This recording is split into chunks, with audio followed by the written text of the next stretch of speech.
Friends, आज आपके लिए मैंने ट्रिग्नोमेट्री का एक और नया कॉन्सेप्ट लाया है और इस पे मैंने पहले भी वीडियोस बनाए। दो वीडियोस है, एक पार्ट 1 एक पार्ट 2। उसमें मैंने पूरा बेसिक्स बताया है, पूरे फॉर्मूलाज मैंने ट्रिग्नोमेट्री का डिस्कशन किया है। वो वीडियोस जरूर देखिए, तब ये वीडियोस देखेंगे तो आपका पूरा कॉन्सेप्ट क्लियर होगा। और जब भी वीडियो देख रहे हैं तो पेन कॉपी लेके जरूर बैठे ताकि और कॉन्सेप्ट आपका क्लियर हो।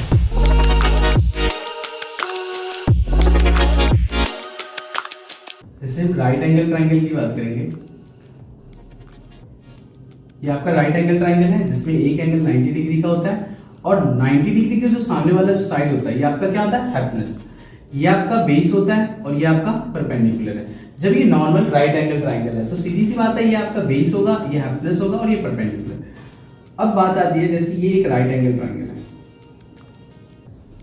अब इस बार अगर मैं थीटा ये ले रहा हूं, मतलब ये एंगल थीटा है, तो इस थीटा के जो सामने वाला होगा ये आपका परपेंडिकुलर होगा। 90 डिग्री की तो सामने वाला हमेशा हाइपोटेनस ही होगा और बाकी जो बचा ये आपका बेस। तो कहने का मतलब क्या, हाइपोटेनस कभी भी आपका चेंज नहीं होगा। हाइपोटेनस हमेशा वही होगा जो 90 डिग्री के सामने वाला होता है, बट चेंज क्या होगा, परपेंडिकुलर और बेस। तो यहाँ थीटा की जो सामने वाला जो होगा वो परपेंडिकुलर होगा, बाकी जो रिमेनिंग जो बचा है ये आपका बेस होगा। एक और कंडीशन को देखते हैं। ये आपका राइट एंगल ट्राइंगल है। इस बार अगर थीटा ये है तो 90 डिग्री के तो सामने वाला साइड जो होगा ये हाइपोटेनस होगा, थीटा के जो सामने वाला साइड होगा ये आपका परपेंडिकुलर होगा और बाकी ये जो बचा बेस होगा। तो उम्मीद है कि तीनों कॉन्सेप्ट आपको अच्छे से समझ में आ गया होगा। मतलब फिक्स रहता है हाइपोटेनस, क्योंकि 90 डिग्री के जो सामने वाला साइड होता है वो हाइपोटेनस होता है और थीटा के जो सामने होता है वो परपेंडिकुलर, बाकी जो तीसरा साइड बचेगा वो बेस होगा। तो उम्मीद है कि ये कॉन्सेप्ट क्लियर हो गया। अब ये क्वेश्चंस लेके मैं ताकि समझाता हूं ताकि आपका पूरा कॉन्सेप्ट क्लियर हो जाए, उस पर मैं इंप्लीमेंट भी करूंगा ये तीनों कॉन्सेप्ट। चलो अब हम ट्रिग्नोमेट्री का एक क्वेश्चन लेके मैं समझाता हूं कि इस क्वेश्चन को कैसे सॉल्व करेंगे। जैसे कि in triangle ABC at right angle at B, मतलब एक राइट एंगल ट्राइंगल है जो कि राइट एंगल कहां पे बन रहा है, जो कि बी पे। तो ये आपका एबीसी एक राइट एंगल ट्राइंगल हो गया। अब क्या बोला गया क्वेश्चन में, AB कितना सेंटीमीटर है, 4 सेंटीमीटर। तो ये AB आपका 4 सेंटीमीटर हो गया और BC कितना है आपका 3 सेंटीमीटर। ये आपका BC 3 सेंटीमीटर है। और आपसे पूछा गया क्या कि साइन A की वैल्यू क्या होगी और cos C की वैल्यू क्या होगी। तो बहुत इजी वे में समझाएंगे। तो उससे पहले आपको राइट एंगल ट्राइंगल दिया है ना, तो सीधी सी बात है आपको तीनों साइड पता होना चाहिए। तो आपको यहाँ पे थर्ड साइड पता ही नहीं, मतलब हाइपोटेनस पता ही नहीं है, तो आपको एक रिलेशन बताया था पीजीटी फार्मूला। तो यहाँ पे मैंने एक रिलेशन बताया था कि h² equal to p² plus में b² होता है। तो हाइपोटेनस आपको नहीं पता, मतलब AC नहीं पता है, तो AC का स्क्वायर। परपेंडिकुलर आपको दिया गया है 4 सेंटीमीटर स्क्वायर, बेस आपको कितना दिया, आपको 3 सेंटीमीटर का स्क्वायर। तो AC का स्क्वायर, 4 का स्क्वायर जो होगा 16 सेंटीमीटर स्क्वायर हो गया, 3 का स्क्वायर जो हो गया आपका 9 सेंटीमीटर स्क्वायर हो गया। तो AC का होल स्क्वायर जो होगा 16 प्लस 9 25 सेंटीमीटर स्क्वायर। ये स्क्वायर इधर आके क्या हो जाएगा, रूट हो जाएगा, ये स्क्वायर इधर आके रूट बन जाएगा। तो ये आपका 25 सेंटीमीटर स्क्वायर हो गया। तो AC की जो वैल्यू होगी यहाँ पे ये 5 सेंटीमीटर हो गया। तो उम्मीद है कि समझ में आ गया होगा कि AC कितना सेंटीमीटर का होगा, तो ये आपका 5 सेंटीमीटर का होगा। अब क्वेश्चन में बहुत आराम से जो जो पूछा है बहुत इजी वे में इसका आंसर आप दे सकते हैं। जैसे कि आपसे पूछा गया है कि साइन A की वैल्यू क्या होगी, तो साइन A, तो साइन थीटा का ट्रिग्नोमेट्री रेशियो क्या होता है, P/H होता है। तो P/H। अब यहाँ थीटा देखिए क्या है, यहाँ पे A, तो थीटा के अकॉर्डिंग, थीटा आपका A है तो A के सामने वाला मैंने क्या समझाया था, P होता है। तो P आपका क्या हो जाएगा, BC। तो यहाँ पे BC हो गया P और हाइपोटेनस आपका क्या हो जाएगा, AC। तो यहाँ पे BC की वैल्यू कितना है, BC यहाँ पे 3 सेंटीमीटर है, तो आप यहाँ पे 3 सेंटीमीटर लिखेंगे और AC की वैल्यू कितना है, 5 सेंटीमीटर है। यहाँ पे 5 सेंटीमीटर, सेंटीमीटर से सेंटीमीटर कैंसिल हो गया, तो यहाँ पे 3/5। तो ये आपका साइन E की वैल्यू आया है 3/5। उम्मीद है कि समझ में आ रहा होगा।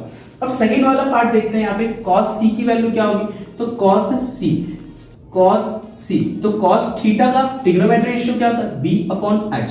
इस बार देखिए आपका थीटा इस बार C है, तो C के सामने वाला देखिए क्या होता है, P होता है। तो ये आपका P हो गया। तो P की तो हमें जरूरत नहीं है क्योंकि cos थीटा में B/H होता है। तो B हमारा क्या हो जाएगा, BC, और हाइपोटेनस क्या हो जाएगा आपका AC। अब यहाँ पे BC की वैल्यू क्या है क्वेश्चन में, BC की वैल्यू 3 सेंटीमीटर है और AC की वैल्यू भी क्या है, 5 सेंटीमीटर है।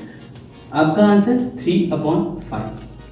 तो उम्मीद है कि ये क्वेश्चन काफी अच्छे से आपको समझ में आ गया। अब हम नेक्स्ट क्वेश्चन की ओर बढ़ते हैं। जैसे कि इस क्वेश्चन में क्या है कि in triangle PQR at right angle at Q। तो सबसे पहले एक ट्राइंगल बनाएंगे, राइट एंगल ट्राइंगल। और क्वेश्चन में बोला गया है कि PQR एक राइट एंगल ट्राइंगल है, PQR और Q पे 90 डिग्री है, क्वेश्चन में ऐसा बोला गया है। और यहाँ पे PQ कितना दिया है 40 सेंटीमीटर, ये PQ 40 सेंटीमीटर हो गया। और आपको PR की वैल्यू कितना दिया है 41 सेंटीमीटर, तो PR यहाँ पे 41 सेंटीमीटर हो गया। और आपसे पूछा गया है 10P माइनस कॉट R की वैल्यू क्या होगी। तो सबसे पहले आप क्या करेंगे, 10P की वैल्यू निकालिए और कॉट R की वैल्यू निकालिए और दोनों की वैल्यू क्या कर देंगे, माइनस कर देंगे। तो काफी इजी क्वेश्चन है ये भी। तो सबसे पहले मैंने बोला था राइट एंगल ट्राइंगल के आपकी तीनों साइड पता होने चाहिए। तो अभी आपको P पता है और हाइपोटेनस पता है, बेस नहीं पता। तो PGT रिलेशन आपको याद होगा, यहाँ इन तीनों राइट एंगल ट्राइंगल में तीनों साइड में रिलेशन होता है कि h² इक्वल टू जो होता है P² प्लस B स्क्वायर के बराबर होता है। हाइपोटेनस की वैल्यू कितना दिया 41 सेंटीमीटर का स्क्वायर, परपेंडिकुलर कितना दिया 40 सेंटीमीटर का स्क्वायर, प्लस बेस आपको कितना दिया नहीं पता, तो इसकी जगह QR का स्क्वायर लिखेंगे। 41 का स्क्वायर होता है 1681 सेंटीमीटर स्क्वायर, 40 का स्क्वायर क्या हो जाएगा 1600 सेंटीमीटर स्क्वायर, प्लस में QR का स्क्वायर। अब ये प्लस 1600 है, इधर आके माइनस हो जाएगा 1681 सेंटीमीटर स्क्वायर, प्लस 16 इधर आके माइनस हो जाएगा 1600 centimetre square equal to QR का स्क्वायर। अब यहाँ पे माइनस करेंगे कितना हो जाएगा 81 centimetre square is equal to QR का स्क्वायर। ये स्क्वायर इधर आके स्क्वायर रूट बन जाएगा, तो 81 centimetre square equal to QR। तो QR की जो वैल्यू होगी यहाँ पे, QR की जो वैल्यू होगी यहाँ पे 9 सेंटीमीटर। यहाँ पे ये जो साइड आ गया 9 सेंटीमीटर। अब आपसे क्वेश्चन में क्या बोला गया 10P माइनस में कॉट R की वैल्यू क्या होगी, 10P माइनस में कॉट R की वैल्यू क्या होगी। तो फर्स्ट ऑफ ऑल आप 10P की वैल्यू निकालेंगे और कॉट R की वैल्यू निकालेंगे। तो 10P, तो थीटा यहाँ पे क्या है ये P, तो tan थीटा का ट्रिग्नोमेट्री रेशियो क्या होता है P/B। तो थीटा के सामने वाला क्या होता है P होता है, तो P यहाँ पे कितना है 9 सेंटीमीटर और बेस कितना हो जाएगा आपका 40 सेंटीमीटर। सेंटीमीटर से सेंटीमीटर कैंसिल 9/40।